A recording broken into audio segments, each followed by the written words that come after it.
Buying a new development in New York City is a whole different ballgame versus a resale.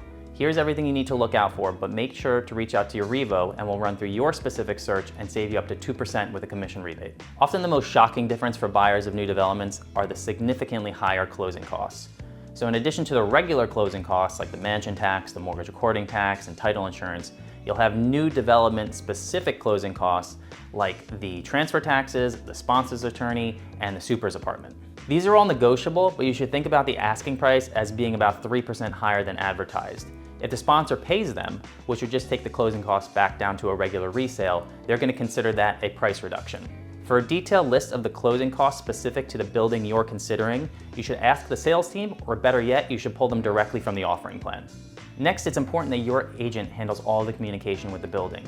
If you reach out directly, there's a risk that your agent won't be paid a commission, and if you work with your Revo, that means we can't get you a commission rebate.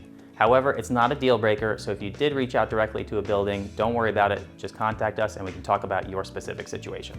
Most new developments are still under construction when you go into contract, so there's more uncertainty as to when you're actually going to close. That uncertainty comes from two sources: construction and paperwork. On the construction side, there can be delays due to material or labor supply, or just other unexpected construction issues. And then on the paperwork side, before anybody can move into the building, it needs to pass a series of inspections to get its certificate of occupancy. These are Department of Building inspections, which of course can be failed or delayed. While the building will always give you an estimate for when they expect closings to begin, because of this uncertainty, you should always add some cushion. And the further out closings are expected, the more cushion you should add. If you're financing your purchase and you need a financing contingency, the first thing you should do is check to see whether the sponsor will grant a financing contingency. A lot of sponsors have a hard line in the sand and they won't allow any. Others will grant one, but you need to go with one of the building's preferred lenders.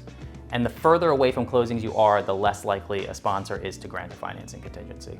One of the most baffling and annoying things about new developments is they'll advertise property taxes that you'll never pay. This is because they'll advertise year one taxes, which value the apartment as a construction site for part of the year and a residential apartment for the rest of the year. This gets a little in the weeds, but long story short, you should ask the sales team whether they're advertising year one or year two taxes, or better yet, you should have your broker or attorney review the building's offering plan. New developments are tricky and expensive, so there's a lot of money on the line. Your Revo has worked with buyers in pretty much every new development out there, so we can guide you through the process and save you up to 2% with a commission rebate. Visit our website or email us at info@yourrevo.com and we'd be happy to help.